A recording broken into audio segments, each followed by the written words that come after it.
मिसेलाजिन एक amino salicylate होता है जिसका इस्तेमाल ulcerative colitis and Crohn's disease के ट्रीटमेंट में किया जाता है। बेसिकली जो प्रोस्टाग्लैंडिन्स होते हैं जो कि इंटेस्टाइन में इन्फ्लेमेशन कॉज कर रहे हैं, ये उनको सप्रेस करता है।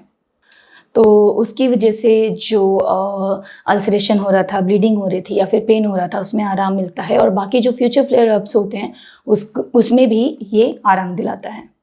तो बेसिकली ये जो दवाई है मिसेलाजिन, ये हमारे ulcerative colitis and Crohn's disease के ट्रीटमेंट में इस्तेमाल की जाती है, जैसे कि मैंने बताया। साथ ही साथ अगर पहले से आपको एस्पिरिन की एलर्जी है या फिर कोई और ब्लीडिंग डिसऑर्डर है तो इस दवाई को बिल्कुल नहीं लेना चाहिए। ऐसी कोई कंडीशन है तो अपने डॉक्टर को ज़रूर इन्फॉर्म करें।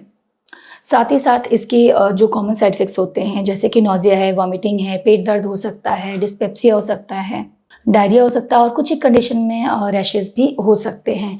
तो ये जो सिम्टम्स होते हैं, जो साइड इफ़ेक्ट्स होते हैं, ये विद टाइम सबसाइड कर जाते हैं। लेकिन अगर ये परसिस्टेंटली बने हुए हैं और आपको ज़्यादा प्रॉब्लम दे रहे हैं तो डेफिनेटली आपको अपने डॉक्टर को इसके बारे में इन्फॉर्म करना चाहिए।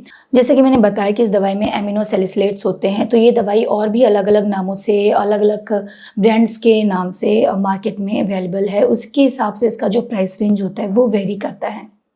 अगर हम इसके स्टार्टिंग रेंज की बात करें तो ये 39 रुपीज़ से इसका स्टार्टिंग रेंज है।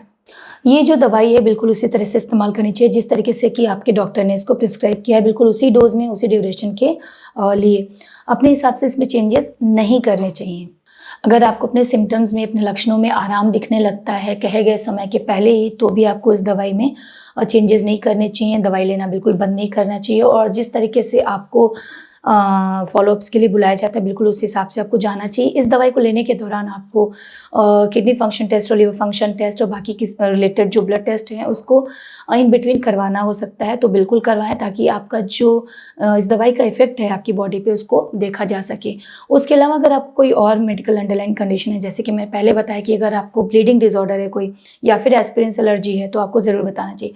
उसी तरीके से और भी कोई तकलीफ, अगर आपको तकलीफ पहले से है, किसी भी तरीके की कोई भी नोन बीमारी है, तो उसके बारे में भी अपने डॉक्टर को ज़रूर बताएं ताकि आपके डॉक्टर को आपके हेल्थ के बारे में फुल जानकारी रहे। उसी हिसाब से दवाई एडवाइस किया जाए, उसी हिसाब से उसके डोज को मैनेज किया जाए।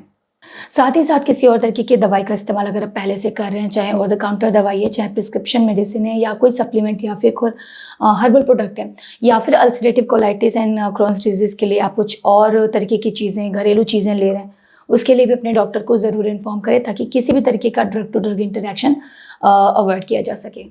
साथ ही साथ इस कंडीशन में अल्कोहल कंजम्पशन बहुत ज़्यादा हार्मफुल इफेक्ट दे सकता है, तो इस चीज़ को अवॉइड करना चाहिए। स्मोक भी बिल्कुल नहीं करना चाहिए, वो भी और ज़्यादा कंडीशन को ख़राब करता है, उसकी और ज़्यादा वर्सनी करता है। इस दवाई को लेने के बाद कई बार जोड़ों में दर्द भी थोड़ा बहुत शुरू हो सकता है, तो अगर ज़्यादा तकलीफ दे रहा है तो उसके बारे में अपने डॉक्टर को ज़रूर इन्फॉर्म करें। अच्छा, जैसे कि मैंने बताया कि जिन कंडीशंस के लिए मिसेलाजिन का इस्तेमाल किया जाता है, लेकिन कोशिश करें कि सेल्फ मेडिकेशन कभी भी ना करें। हमेशा कोशिश करें कि डॉक्टर को हर अपनी कंडीशन के बारे में बताएं और उनके परामर्श के अनुसार ही दवाइयों का इस्तेमाल करें। दवाइयाँ जब भी खरीदें एक्सपायरी डेट का ज़रूर ध्यान रखें और ध्यान रखें कि जो दवाई है अच्छी तरह से उसका जो सील है वो मेंटेन्ड हो, कहीं से भी लीकेज या ब्रेकेज नहीं होना चाहिए। ओरिजिनल दवाइयाँ ही खरीदें। ओरिजिनल दवाइयाँ ऑर्डर करने के लिए आप हमारे डिस्क्रिप्शन बॉक्स में जो लिंक दिया है उसका इस्तेमाल भी कर सकते हैं। तो ये थी मिसेलाजिन के बारे में बेसिक जानकारी। और किसी सुझाव के लिए या फिर और भी कुछ जानना चाहते हो तो कमेंट बॉक्स में जाके हमें ज़रूर बताएं। मिलते हैं अपने अगले वीडियो में। धन्यवाद।